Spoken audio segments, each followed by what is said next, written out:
Hey guys, how's it going? Okay, here's the deal. Since the beginning of Africa's development, we have always been behind the rest of the world. It's just the way it is. We are generations behind. So already Africa, and particularly South Africa, is starting on the back foot. Now, here's the story. In 1994, when the elections occurred, people started to leave South Africa.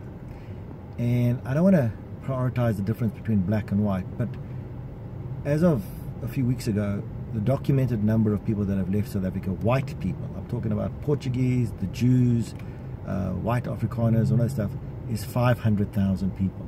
And apparently there's another 117,000 whites trying to get out of South Africa, even as we speak today. Now this is a big problem.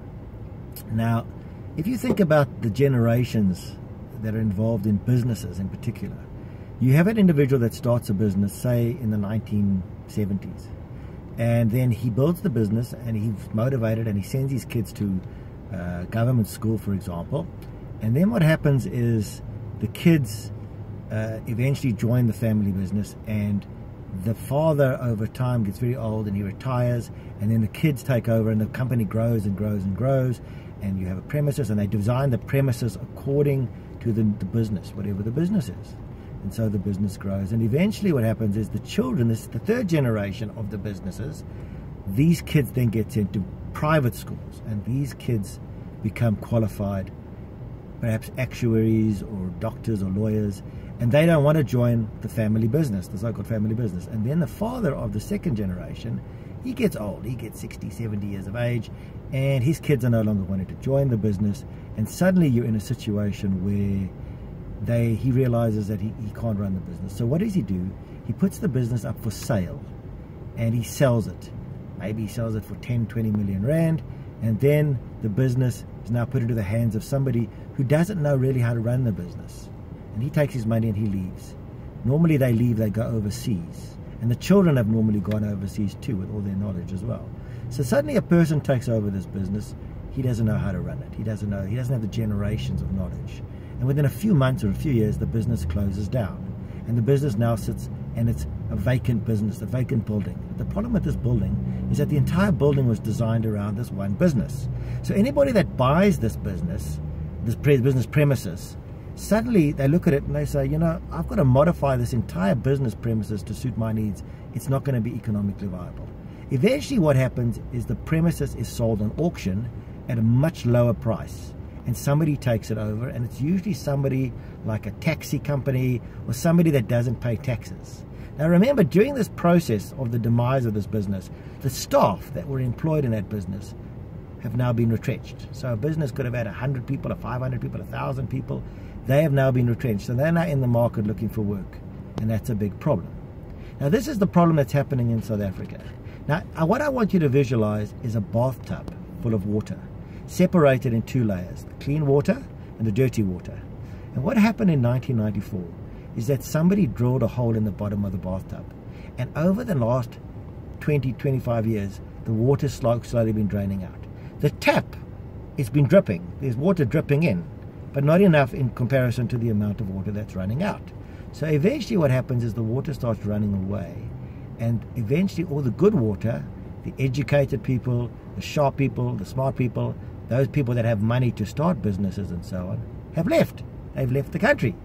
And all that's left behind is the dregs. I'm going to say it, the shit gets left behind. All the good guys go overseas. Some of them come back, but some of them come back not as well equipped as they were when they left, because they usually take all their money with them.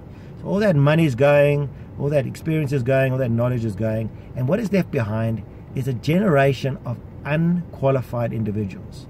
Now keep in mind that during that exodus, the 25-year exodus, this was a time when all the qualified people were around.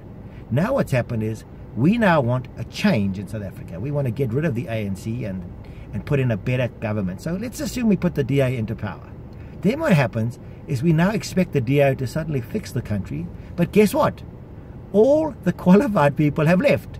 The builders, the designers, the town planners, the architects, the pilots, all these qualified individuals are now in other countries, earning in dollars and pounds and yen and whatever it is, and suddenly the DA wants to changing the country for the better. But they can't, because there's less qualified people here to do it. Now, there's two ways we can handle this. One, you can see an opportunity to make money, because then you're in a country where there's a need, there's a desperate need to make lots of money. Or we can fold up and die. The biggest problem in South Africa is the people in charge don't know this. They haven't realized that this has actually happened, and is happening every day. They're so busy worrying about how they're going to pad their own pockets. But by the time they pad their pockets with all the billions that they steal, when they one day need a qualified person to do something, maybe a surgery, or to fix their very expensive car, or fix their house, or I don't know, something personal that they need fixed, or their plane, there won't be anybody here to fix it, because all these guys will have left. And those people that have left are the same people that would have been there to teach and train those that are here now. You see, and this is what's killing South Africa, is time. Time is the killer. Day by day by day, slowly, slowly, slowly, we kill the country. And that is what nobody seems to understand. And it boggles my mind, because it's so obvious. Anyway, this is Brett signing off. And when I come up with another inspirational bit of thinking, I will pass it on to you guys, and you guys can think about it. And, well, at least it's always good to know what's happening in South Africa at this time. I hope this thing goes on to the relevant parties, and maybe they can realize that what they should be doing is trying to kiss the arse of all the companies that are left in South Africa, and doing everything in their power to make sure these people stay. You know, give them tax rebates, everything you can to make their lives better, so that they stay, they don't close up and leave. Because I've been seeing it all over Joburg. Companies and buildings that are to let and are for sale. And, you know, I can clearly see this is the death knell towards going to Zimbabwe. So, anyway, talk to you guys later. Ciao, ciao, bye.